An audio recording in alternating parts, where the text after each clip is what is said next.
In the last video, I went through the final steps of doing the math to find what these C sub n values are. So we had a general type of wave function, something that is not an energy eigenstate. We want to expand it as a sum of a bunch of different energy eigenstates. We do a bunch of math, we get to some really complicated form for what these coefficients are going to be. We can look at what they are in decimals. Now the last thing to do is try to actually come up with a nice simplified way of writing what these C sub n are. So the caveat here is that it's really nice to do this, and depending on what the integration looks like if you're able to do the integration step of finding these C sub n, you might get a nice general form that collapses down. So in this case, I didn't explain it initially that way. I kind of said, well, what if we go ahead, we do each of these integrations separately? And so let's try to come up with this general form. So the first thing we see, and I discussed this before, is that from symmetry, if n is even, we know that our coefficient is 0. So what we have is that for n odd, C sub n equals something. Now, the caveat, again, is going to be that, like, for instance, L to the 5th cancels out. We have some terms. So now, if we just look at these first two, we try to figure out what pattern might there be. Now, one thing to notice, for instance, is on the bottom of both of these, we have pi to the 5th. And obviously, you could write down the 5th one, the 7th one, so on, and look for that pattern. What's hard is when you do it out, there might be some simplification that's already occurred. So here, notice that pi to the 5th. Okay, here we have 1 pi to the 5th, and here we have 81 pi to the 5th. Well, think about it this way. 3 squared is 9, and 9 squared is 81. So this is similar to n to the 4th. And here, if n is 1 to the 4th, that would also be 1. So we can start to see a pattern that way. Now, the trick is that maybe there's been some stuff canceled from the top as well, right? Here I had 48 and here I have 16. So 3 times 16 is 48. So if we multiplied 3 on top and 3 on the bottom, then this would be n to the 5th and this would be 48. So some of these patterns are difficult to see. One thing that you can do, again, try to leave n as a variable when you do the integration. If you use Wolfram alpha, you can use it as a variable. Sometimes it will work, sometimes it won't. But we actually do have a general form here. So the pattern is that we have 12. Notice that that would be 3, 2 times 2, square root of 140. And some of this was actually coming from that normalization, right? This isn't only from the integration. Some of this is the original normalization of our wave function. That L to the 5th does cancel out, so we're not worried about that. And then what we have on top here is 5n squared, right? So in the case of n equals 1, that's just 1. Here you go, hey, no, that's 3 times n. Well, like I said, we actually want to multiply n on top and bottom here so that this is always minus 48.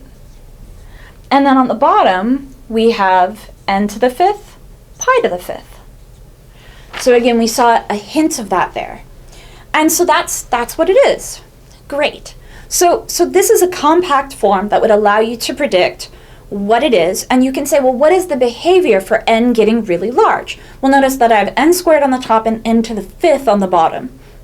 So if you get beyond a certain value, right? Like initially, here, we actually got bigger here, and then I wrote the decimals down for the next state before, and it got much smaller. The idea is that on top here, you actually get a certain type of number because you're subtracting 48. But eventually, as n gets bigger and bigger and bigger, that doesn't really matter, and the bottom is going to get larger and larger. So it's not quite just going as 1 over n to the 5th, n to the 3rd, n squared and n to the 5th, because of this minus 48. And so that's part of why this term is bigger, just that behavior of the top and the bottom. So now that was for n equals odd, and for n equals even, Cn equals 0. So let's try to write this even more compact, right? So because, and you'll get different ways that this happens. There might be some where in fact only 1 in 4 contribute. And there's going to usually be patterns to this. So another way we can write this, and I'm going to slightly do my change in variables here. I'm just going to call this C sub m to kind of show that this is different.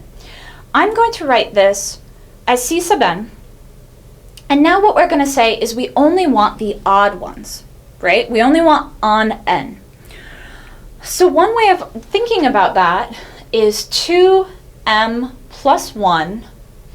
Does that make sense? Where m in fact starts from 0. Right? So m equals 0, 1, 2, so on.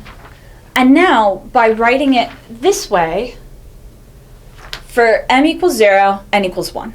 For m equals 1, n equals 3. So this is a way to only have the odd values. So now we would write this as 12 over with your square root of 140.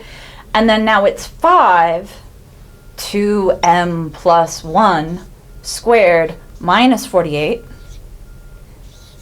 And then that's all over 2m plus 1 to the 5th, pi to the 5th. Why would you want to do that? Well, it's a more compact way that really implies now that you're only caring about your odd terms explicitly.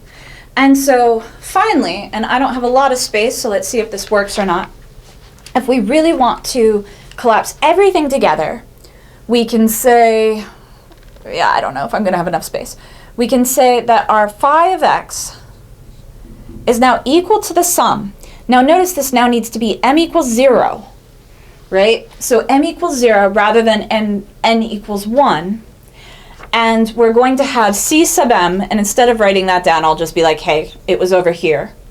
And then now we still have our 2 over L. Be careful that that was explicitly out before. So be careful whether you're including that in your C sub n, but ideally not, because you want these to be normalized to begin with. And now when I go to say sine, be careful because this was n, so that becomes 2m plus 1, always be consistent, x over L. Great. So now I can have this as a sum. Be careful that your change of variables propagates to what's inside your sine as well. And we now would have this definition. So the nice thing about this is you could imagine, for instance, writing a little computer program that would in fact plot this, add it all up, and draw a plot at the end.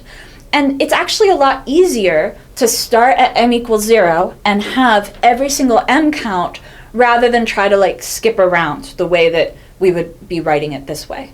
So I personally prefer this form, but again, don't feel like you always have to do it. Like this is communicating the same thing as this. I like this form personally better. So I hope that that's clear. We get to this final answer.